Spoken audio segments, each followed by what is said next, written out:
maka mesti kita menyelesaikan urusan kepada saudara kita yang pernah kita zalimi. Kalau tak begitu, nanti kita menjadi orang yang bangkrut pada hari kiamat. Sebagaimana dalam hadis Nabi jumpa dengan sahabatnya, Nabi tanyakan kepada mereka, atadruna manil muflis? Tahukah kalian wahai sahabatku siapa itu orang yang bangkrut? Maka kata Nabi sallallahu, kata sahabat, al-muflisu fina man la dirhama lahu wala mata'. Orang yang bangkrut wahai Rasulullah, orang yang tak punya harta benda sama sekali, dari dirham, dari dinar. Lalu Nabi tegaskan, innal muflisa min ummati, yang bangkrut nanti pada hari kiamat dari golongan umatku. Man ya'ti yaumal qiyamah, datang pada hari kiamat, bisalatin wa siyamin wa zakatin, melaporkan kepada Allah, ini pahala puasa, ini pahala zakat, ini pahala haji.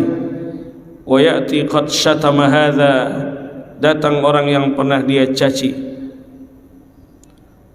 Wa qadhafa hadza, datang orang yang pernah dia fitnah dengan tuduhan tak berdasar, tak ada bukti. Wa akala mal hadza, datang orang yang pernah dia makan harta bendanya, termasuk orang yang pernah makan salawu 5 yang dibayarnya 2. Ini pun nanti pada hari kiamat akan dituntut di hadapan Allah. Wa daraba hadza, datang orang yang pernah dia pukul.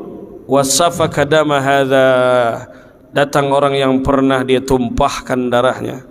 Fa yu'ta hadza min hasanatihi wa hadza min hasanatihi, diambil semua pahala-pahala yang dia laporkan di hadapan Allah, pahala haji, pahala umrah, pahala sedekah, semuanya diserahkan kepada orang yang dia caci, diserahkan kepada orang yang dia fitnah, diserahkan kepada orang yang dia makan hartanya. Bisa begitu? Bisa. Karena kalau di dunia ini bisa orang bermain di pengadilan sesuai kepentingan. Wani piro, berapa kita berani bayar, selamat. Tapi pengadilan di hadapan Allah, itulah mahkamah yang seadil-adilnya. Tak bisa kita mengelak-ngelak lagi. Di dunia ini bisalah kita main jalur orang dalam, berani berapa bayar, selamat memang di dunia, tapi belum tentu nanti di akhirat kita akan selamat di hadapan Allah subhanahu wa ta'ala. Al-yawma nakhtimu ala afwahihim wa tukallimuna aydihim wa tashhadu arjuluhum bima kanu yaksibun. Mulut kami kunci, kata Allah. Tangan akan berbicara, kata Allah. Kaki akan memberikan persaksian, kata Allah, atas apa yang pernah mereka buat ketika mereka hidup di dunia.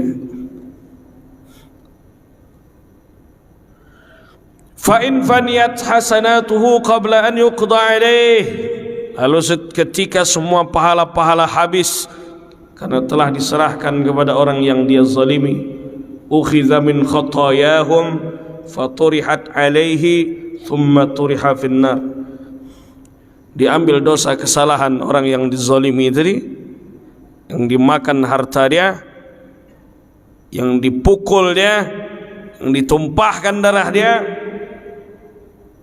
diberikan kepada orang yang menzalimi tadi, lalu dia dicampakkan ke dalam api neraka. Dan itulah orang yang bangkrut pada hari kiamat. Maka dalam Islam ini kita diajarkan jangan sampai kita melukai perasaan orang lain dengan lisan kita. Jangan sampai kita menzalimi orang lain dengan tangan kita. Kita diajarkan hidup bertetangga dengan baik. Man kana yu'minu billahi wal yaumil akhir falyukrim jarahu.